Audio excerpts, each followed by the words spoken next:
Welcome to the Boom Bap Kingdom.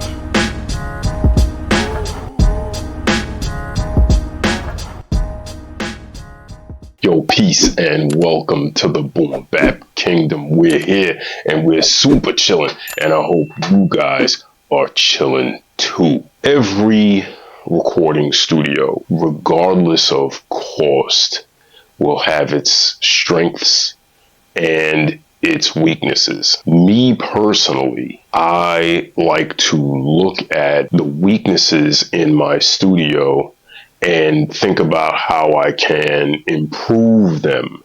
And I've been thinking about this for a little while. So with that being said, you probably see a box here and there's a bunch of gear in this box.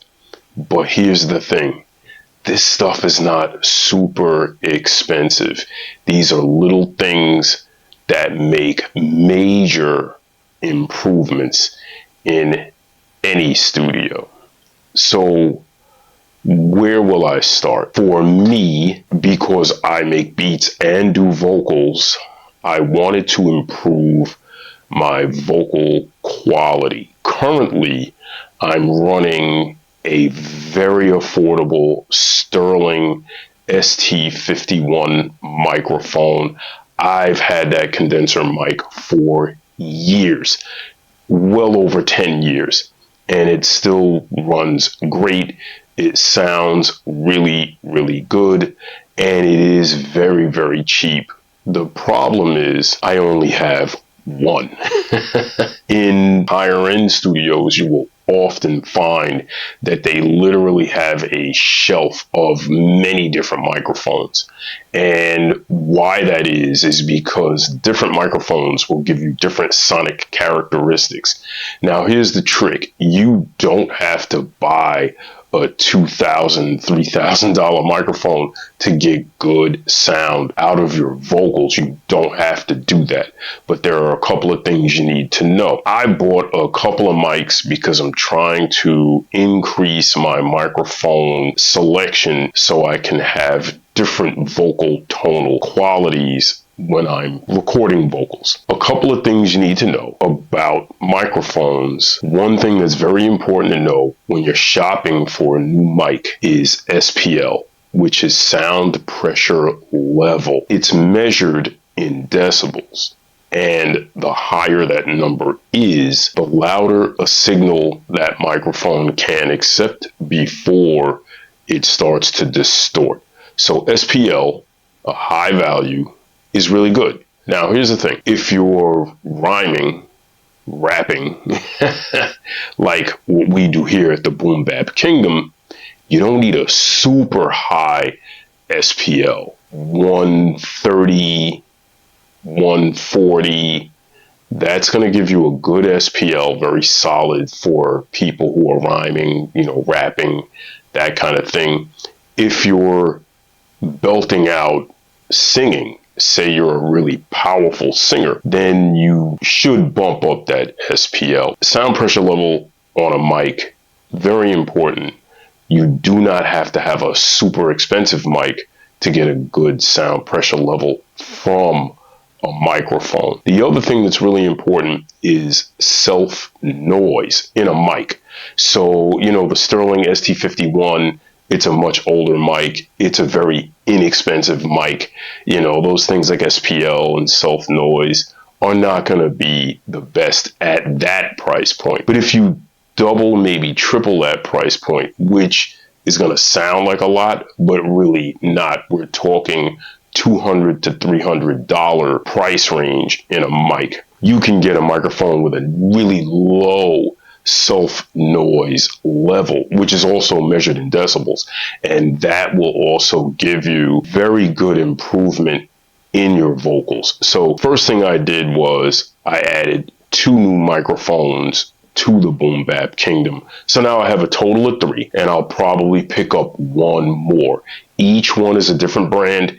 Each one has different characteristics, and each one will give a flavor that is different from the other to my vocals. So that for me was upgrade number 1, and not expensive. We're literally talking about a $200 upgrade. Another quick upgrade for me was adding an isolation ball to that microphone. An isolation ball is something similar to the Chaotica ball, but there are other options out there that are even more affordable. So if a Chaotica ball is too expensive for you, you can jump on Amazon and you can find cheaper options.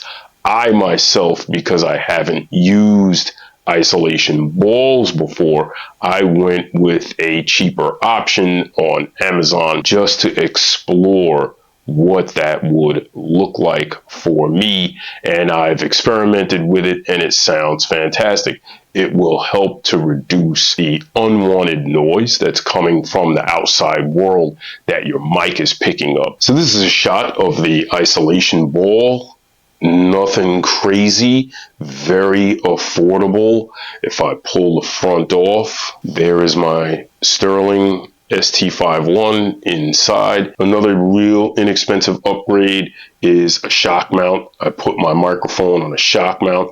All of the higher end microphones that I recently purchased all came with shock mounts, and more than likely I'll buy a ball for each one of those mics. It's going to isolate your vocal and make it sound like you were in a vocal booth. If you're performing your vocal or recording your vocal in an untreated room, then an isolation ball over your mic will really increase the quality of your vocals. I tested it and I was very impressed. It sounded really good. And I'm talking about a $30, $40 upgrade. Number 3, very important upgrade. Some people, like myself, mix in a hybrid fashion with monitors. I'm old school, so I call speakers in the studio monitors. So I mix with monitors as well as headphones. Headphones will reveal issues in your mix that your monitors may actually mask or hide. So a good pair of headphones, very important. I had a cheaper pair of headphones in here. I really wasn't mixing in them per se, but I would listen to mixes in those headphones. Headphones can be tricky because they can add false low end. Depends on the frequency, the driver size. They can add false mids, false highs. Depends if they're open or closed or semi-open. But I did a gang of research and I picked up 3 pair of headphones specifically for mixing.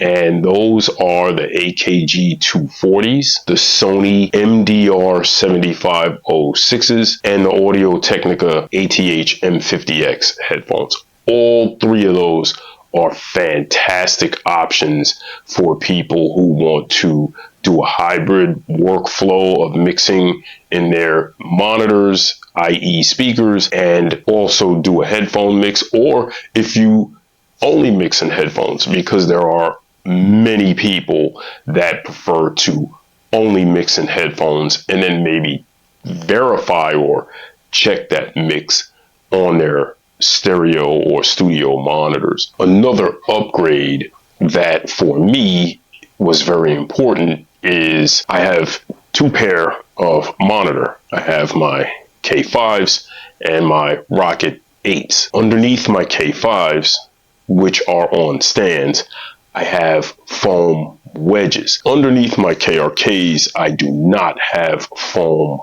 wedges. So I went out and I purchased another pair. If your speakers or monitors are sitting directly on your desk, that causes vibrations, which are unwanted.